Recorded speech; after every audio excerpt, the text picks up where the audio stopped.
အားလုံးပဲမင်္ဂလာပေါင်းနေပြီတော့ကြပါစေလို့ဥစွာနှုတ်ခွန်းဆက်ပါရခင်ဗျာကျွန်တော် language channel နေပြီးတော့မှာအင်္ဂလိပ်စာလေးကြားနေကြတယ်အင်္ဂလိပ်စာလေးလာသူမိတ်ဆွေများအားလုံးကိုနှွေးထွေးစွာကြိုဆိုပါရစေကျွန်တော်ဒီနေ့မိတ်ဆွေတို့ကိုမျှဝေပြီးတော့မှသင်ကြားပေးခြင်းတဲ့အကြောင်းအရာကတော့ရှေ့သင်ခန်းစာဗီဒီယိုမှာဆိုလို့ရှိရင်ဒီဝေါဟာရစကားလုံးတွေကိုသင်ကြားပေးခဲ့တယ်ဒီဝေါဟာရစကားလုံးတွေကကြတော့ကျွန်တော်တို့ဒီ apostrophe s လို့ခေါ်တဲ့ဒီပိုင်ဆိုင်ခြင်းကိုပြတဲ့ဝေါဟာရစကားလုံးတွေတတိယအဖြစ်ဒီ apostrophe s အသုံးဟာပိုင်ဆိုင်ခြင်းကိုဒါမကပဲသစ္ဆိုင်ခြင်းကိုလည်းပြတယ်လို့မနေ့ကရှင်းပြပေးခဲ့ပြီးနော်အဲ့ဒီမှာစကားလုံးတွေပေါ့ boys school တို့နော် mass shut cats food ကြောင်စာမိဘအိတ်ခန့်တို့မျိုးစလုံးတွေကိုဒါဩဟာရတွေကိုဒီနေ့မှာမနေ့ကဝါရစကလုံးတွေကိုသင်ပေးခဲ့တယ်ပေါ့အဲ့လိုနော်သင်ပေးခဲ့တဲ့အတွက်ဒီနေ့မှာတော့အဲ့ဒီဝါရစကလုံးတွေကိုအသုံးပြုပြီးတော့မှဒီ sentence basic sentence တွေစကားပြောစာကြောင်းတွေကိုဒီနေ့အားလုံးနဲ့တူတူလေ့လာသွားမယ်เนาะအားလုံးကိုသင်ကြားပတ်သက်ပေးသွားပါမယ် okay ကျွန်တော်လည်းတူတူလိုက်ပြီးတော့မှလေ့လာကြည့်ကြမယ်number 1က this is my parents house this is တော့ဒါဟာ my parent house ကျွန်တော်မိဘအိမ်နော်မိဘအိမ်ကျွန်တော်မိဘအိမ် parents house and this is my parents house and that is my grandparents house grandparents house ဒါကတော့ကျွန်တော်မိဘတွေရဲ့အိမ်ဖြစ်ပြီးတော့အိမ်ဖြစ်၍အန်ဆိုတာကဝကြကိုစစ်ပေးတယ်ပေါ့နော်စကားစစ်ပေးတယ်အိမ်ဖြစ်၍ဟိုကတော့ကျွန်တော် grand ဆိုတာက a for နော် grandparents ဆိုတာ of grandparents အဖိုးဖွားတွေရဲ့အိမ်ဖြစ်ပါတယ်အဖိုးဖွားများအိမ် sorry ဟုတ်တယ် grandparents house ဆိုတာအဖိုးဖွားများအိမ်ဖြစ်ပါတယ်နော်အဖိုးဖွားများအိမ်ဖြစ်ပါတယ်ဒါဝကြလေးတို့မဖတ်ရမယ် number 2က this is the cat's food this is the cat's food ဆိုတာကြောင်စာအမ article သုံးထားတဲ့ the နော် article က cat's food ဆိုတာကြောင်စာပဲခွေးစာမဟုတ်ဘူး article ဆိုတာတိကျတဲ့နော်တိကျတဲ့အသုံးပေါ့နော်ကြောင်စာပဲခွေးကျွေးလို့မရဘူးတခြားတဝါကိုကျွေးလို့မရဘူးကြောင်စာတိတဲ့ဒါတော့တဲ့ဆိုတာဒီဒါကိုပြောတာဒီကြောင်စာပေါ့တခြားကြောင်စာမဟုတ်ဘူးနော်ဒီကြောင်စာတခြားဟာတွေကျွေးလို့မရခွေးတွေတခြားတရိတ်ဆန်ကျွေးလို့မရဘူးကြောင်စာကြောင့်မို့တိကျတဲ့ this is the cat's food ဒါတော့ကြောင်စာဖြစ်ပါတယ် and this is the cat's food and that is the dog's food ဟိုကတော့ခွေးစာဖြစ်ပါတယ်เนาะအဲ့ဒါအဒီကေသုံးထားတယ်ဒေလေးသုံးထားတယ်เนาะဒါဟိုကတော့ခွေးစာပါကြောင်စာမဟုတ်ဘူးပေါ့เนาะတိကျတယ်ဒီအစာကတော့ဒါခွေးစာပဲဟိုကတော့ဒီစာကတော့ကြောင်စာဟိုကတော့ခွေးစာဒါတိကျတဲ့သဘောမို့လို့အဒီကေသေးကိုသုံးတယ် this is the cat's food and that is the dog's food เนาะဒါကတော့ကြောင်စာဖြစ်ဟိုကတော့ကြောင်စာဖြစ်ပြီးတော့မှဟိုကတော့ခွေးစာဖြစ်ပါတယ် number 3 these are the hen's eggs these are the hen's eggs these are the hen's eggs and those are the geese eggs those are the geese eggs ဒါတွေကတော့ hen ဆိုတာပါလေ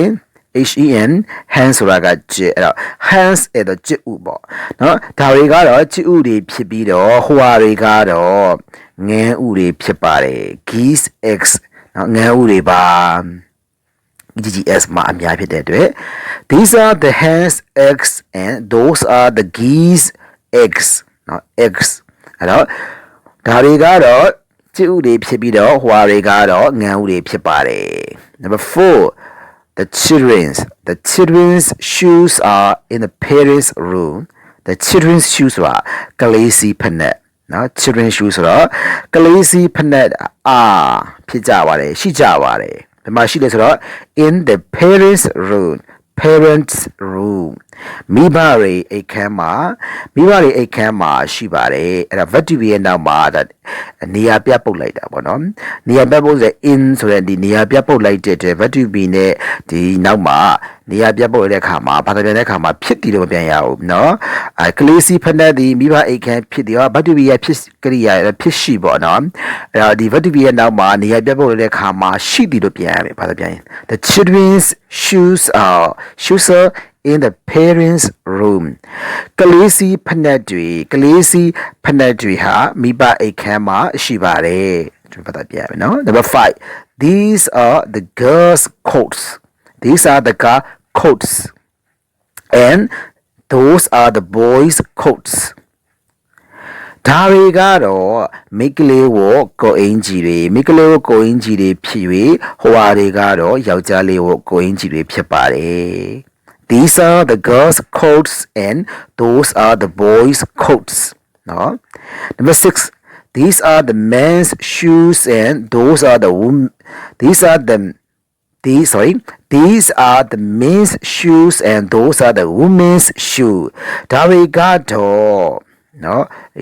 လူကြီးစီးပေါ့ယောက်ျားကြီးစီးပေါ့နော်လူကြီးစီးဖက်နက်ပေါ့ shoe ဆိုရှူဖက်နက်ပေါ့နော်လူကြီးစီးရှူဖက်နက်တွေဖြစ်ပါတယ် SOE shoe ဆိုတာကတော့ဒါဖက်နက်ပါပဲနော်ရှူဖက်နက်ကိုပြောတာပေါ့ဒါတွေကတော့လူကြီးစီးဖက်နက်တွေဖြစ်၍ဟိုဟာတွေကတော့မိန်းမကြီးစီးဖက်နက်တွေဖြစ်ပါတယ်အဲ့တော့အမျိုးသမီးကြီးစီးတာပေါ့နော်အသက်ကြီးတဲ့မျိုးသမီးတွေစီးတဲ့ဖက်နက်ပေါ့အမျိုးသမီးငယ်တွေစီးတဲ့ဖက်နက်မဟုတ်ဘူးဒါလူငယ် site ပေါ့နော်လူငယ် site ဖက်နက်ပဲလူငယ်စီးဖက်နက်ဆိုတာအမျိုးသမီးငယ်တွေစီးတဲ့ဖက်နက်မဟုတ်ဘူးအသက်ကြီးတဲ့မျိုးသမီးတွေ site ပေါ့တော့ women shoes နော်ဒါတွေကတော့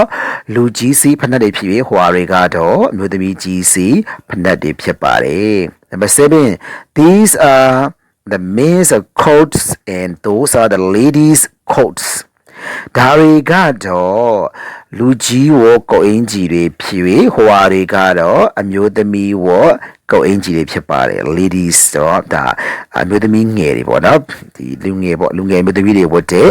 ဒါကိုအင်ကြီးတွေဖြစ်ပါတယ် These are the men's coats and those are the ladies coats Number 8 Are these boys hats ဒါတွေကယောက်ျားလေးစောင်းအုပ်ထုတ်တယ်လား boys hat ဆိုတာကယောက်ျားလေးစောင်းအုပ်ထုတ်တယ်လား boy hats No they are not မဟုတ်ပါဘူးယောက်ျားလေးစောင်းအုပ်ထုတ်တယ်မဟုတ်ပါဘူး They are men's hats HAT hats ဆိုတာအုပ်ထုတ် hats အုပ်ထုတ်များ They are men's hats နော်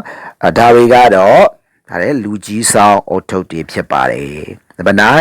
9 these are girls bicycles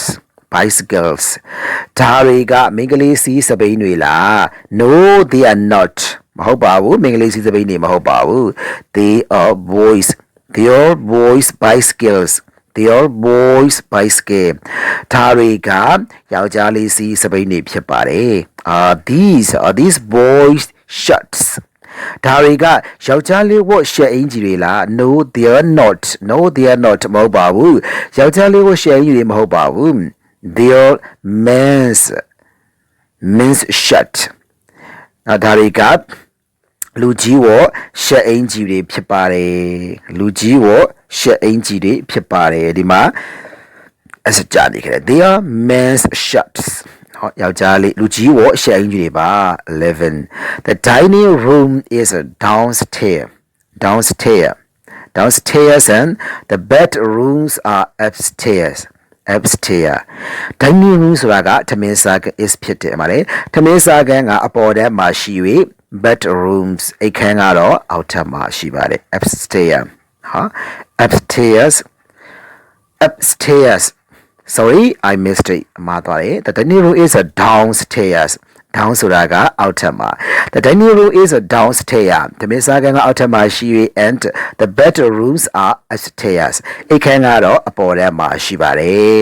။နောက်ပေါ်ထဲနဲ့အောက်ထပ် downstairs အောက်ထပ် upstairs အပေါ်ထပ် Number 12 Is that a boys school? နောက်ဟိုဟာကယောက်ျားလေးကျောင်းလား Is that a boys school? အဲ့တော့ဒီ BOYS နောက်မှာ apostrophe ထည့်တယ်ဒီပိုက်ဆိုင် sorry သက်ဆိုင်ခြင်းကိုပြတဲ့ပုဒ်တဲ့သူကဒီနေ့တတိထားမှာဒီဘဟုဟုတ်နော်ဘဟုဟုတ်နဲ့ပုဒ်တဲ့နောက်မှာထည့်ပြီးတော့မှသုံးလေးရှိတယ်နော်ဟောပေါ့ girls ပေါ့ဒါဆိုရင် guy ရဲ့နောက်မှာ apostrophe ထည့်ရပေါ့ဒါတော့မိကလေးကြောင့်ဘဟုရဲ့နောက်မှာဒါပိုက်သက်ဆိုင်ခြင်းပြမိကလေးနဲ့ပဲသက်ဆိုင်နေယောက်ျားလေးနဲ့မဆိုင်ဘူးပေါ့နော်ယောက်ျားလေးတက်လို့မရဘူးမိကလေးကြောင့်မှာယောက်ျားတက်လို့မရဘူးဒီသဘောကိုပြောတာဖြစ်ပါတယ် Is that a boys school ဟိုဟာကယောက်ျားလေးကြောင့်လား No မဟုတ်ပါဘူးနော်No ဆိုတာကမဟုတ်ပါဘူး It is a girls school It is a girls school အဲ့တော့ဒါကနော်ဟိုဟာကမိန်းကလေးကြောင့်ဖြစ်ပါတယ်အဲ့တော့ that နဲ့မေးအတွက် that ကိုယူပြီးတော့မှ IT ကိုဟိုဟာကเนาะဒီလိုပြန်လို့ရပြန်ပြီ No, it is a girls' school. ဟိုကတော့မိန်းကလေးကျောင်းဖြစ်ပါတယ် Number 13. This is my brother's room. This is my brother's room and that is my sister's room. ဒါကတော့ကျွန်တော်အကိုရဲ့အခန်းဖြစ်ပြီးတော့ဖြစ်ရပါတယ်နော်ဖြစ်ပြီးတော့အခန်းဖြစ်ပြီးတော့ဟိုကတော့ကျွန်တော်အမရဲ့အခန်းဖြစ်ပါတယ် This is my brother's room and that is my sister's room. Number 14. It is the gents toilet. It is the gents toilet. နော်ဒါကယောက်ျားအိမ်သားလားယောက်ျားလေးသုံးအိမ်သားလားယောက်ျားလေးအိမ်သားလားနော် No မဟုတ်ပါဘူး It is the ladies toilet မိန်းကလေးသုံးအိမ်သားဖြစ်ပါတယ် It is the ladies toilet မိန်းကလေးသုံးအိမ်သားဖြစ်ပါတယ် 15 This is the toilet and that is the toilet paper ဒါကတော့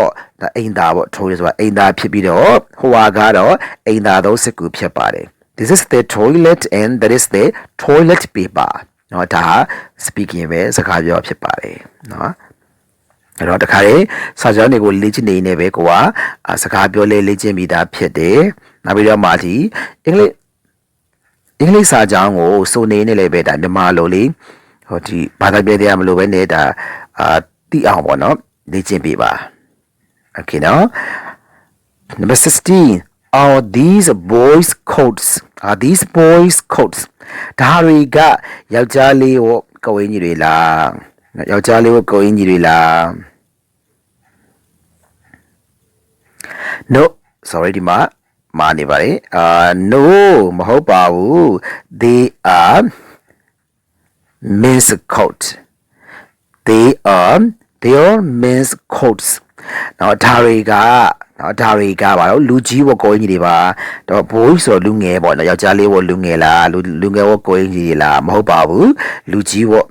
they are men's coats လူကြီးဝကိုင်းကြီးတွေပါ Verse 17 these are birds nest ဒါတွေကငှက်အတိုက်တွေလား Yes they are ဟုတ်ပါတယ်ငှက်တိုက်တွေပါအဲ့တော့အများနဲ့မြင်ရင်ဖြေတဲ့ခါမှာဒါဝကြလည်းပဲဒါ subject များရင် verb လည်းများရမယ် These are birds eggs နော်ဒါတွေကငှက်ဥတွေပါ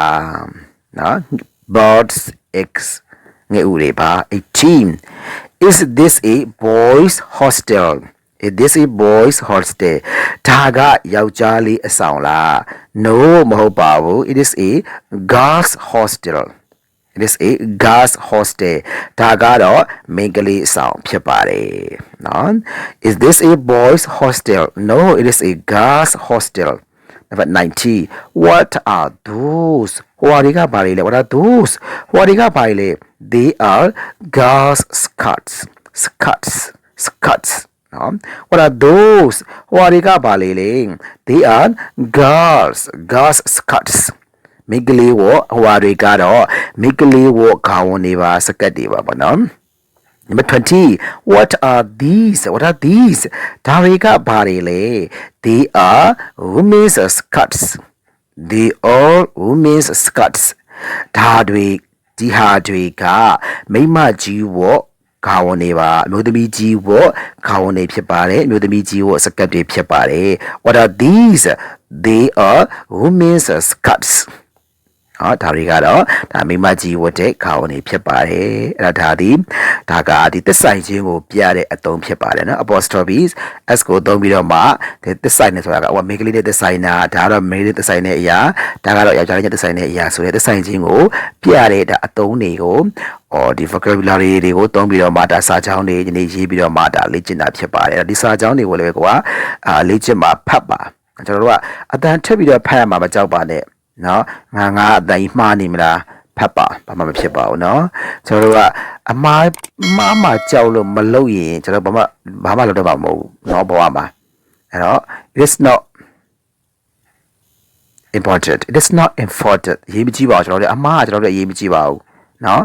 အဲ့တော့အမှားရင်ကျွန်တော်အမှန်ပြင်လို့ရတာပဲနော်အဲ့တော့မှားမှကြောက်ပြီးတော့မှဟိုကလည်းမလုပ်ရဒီကလည်းမလုပ်ရဟိုကလည်းမဖတ်ရဒါလည်းမဖတ်ရမဟုတ်ပါဘူးရဲချင်းဖတ်ပါယုံကြည်မှုရှိရှိနဲ့ကျွန်တော်တို့လေ့ကျင့်ပါအတန်ထပ်ပြီးတော့မှလေ့ကျင့်ပါထပ်ခါထပ်ခါဖတ်ပါဘာသာပြန်ပါနောက်အင်္ဂလိပ်စာကြောင်းကျွန်တော်ဆွမ်းနာကဖတ်ခဲ့တယ်လို့ပဲအင်္ဂလိပ်စာကြောင်းဖတ်ပြီးမြန်မာပြန်နော်အကယ်၍ဘာသာပြန်ခြင်းလည်းပဲဖတ်နေတယ်လည်းပဲကိုနားလဲဆိုရင်ဘာသာပြန်လဲရတာပဲနော်အင်္ဂလိပ်မြန်မာအင်္ဂလိပ်နဲ့ကိုရဲ့ဒီလေ့ကျင့်တဲ့ exercise box မှာလည်းပဲလေ့ကျင့်ပါနောက်ပြီးတော့ဖတ်ပါအတန်နဲ့ထပ်ပြီးတော့မှကိုအတန်ကိုနားထားပြီးတော့မှလည်းဖတ်ပါအကြောင်းမစွန်စားကြော်ဝါလို့ပေါ့နော်ကျွန်းနဲ့မြအောင်ဖတ်ပါနောက်ဒါဆိုရင်ကျွန်တော်တို့တွေ့တာအင်္ဂလိပ်စာတင်ရလည်းပို့ပြီးတော့မှပြောလာမယ်ကိုလည်းတွတ်တက်မှုတွေပို့ပြီးတော့ရလာမှာဖြစ်ပါတယ်မလေးကျင့်တော့ကျွန်တော်တို့မရပါဘူးလေးကျင့်ပေးရပါမယ်ထက်ခါလေးကျင့်မှာထက်ခါလေးကျင့်မှာလည်းပဲကျွန်တော်တို့ကဒါဒီစာတွေကကိုရဲ့စာတွေဖြစ်လာမှာဖြစ်ပါတယ်တစ်ခေါက်နေတော့ကျွန်တော်တို့မရပါဘူးเนาะတစ်ခေါက်ဖတ်ရရင်တော့ကိုစာဖြစ်မလားဘူးကိုစာနေဖြစ်မလားဘူးကိုညံနေမှာထင်လာမှာမဟုတ်ပါဘူးဒါကြောင့်ထက်ခါစူးစမ်းပါတည်ယူခြင်းနဲ့စိတ်တည်ခြင်းနဲ့စိတ်တက်ချင်တဲ့စိတ်နဲ့စူးစမ်းမယ်ဆိုလို့ရှိရင်တက်ကိုတက်ပါတယ်ကျွန်တော်အာမခံပါတယ်เนาะတက်ရမယ်ဆိုတဲ့စိတ်နဲ့တင်မှာအင်္ဂလိပ်စာတက်ကိုတက်ရမယ်တီကိုတီးရမယ်ဖတ်ကိုဖတ်တတ်ရမယ်ဆိုတဲ့စိတ်နဲ့လေ့လာမယ်ဆိုလို့ရှိရင်ဒီစိတ်ကြောင့်ကျွန်တော်တို့ဒီခက်ခဲတဲ့အရာတွေကိုကျော်လာနိုင်ပါလိမ့်မယ်ကျွန်တော်ကမိတ်ဆွေတို့ကိုအကြံပေးခြင်းပါတယ်ခင်ဗျာโอเคကျွန်တော်ရဲ့သင်ခန်းစာကဒီလောက်ပဲဖြစ်ပါတယ် Today our lesson that's all see you next lesson နောက်သင်ခန်းစာလေးမှာကျွန်တော်တို့ပြန်ပြီးတော့မှဆုံတွေ့ကြပါအောင်မယ်ခင်ဗျာ May you be happy and healthy all my students be happy okay bye bye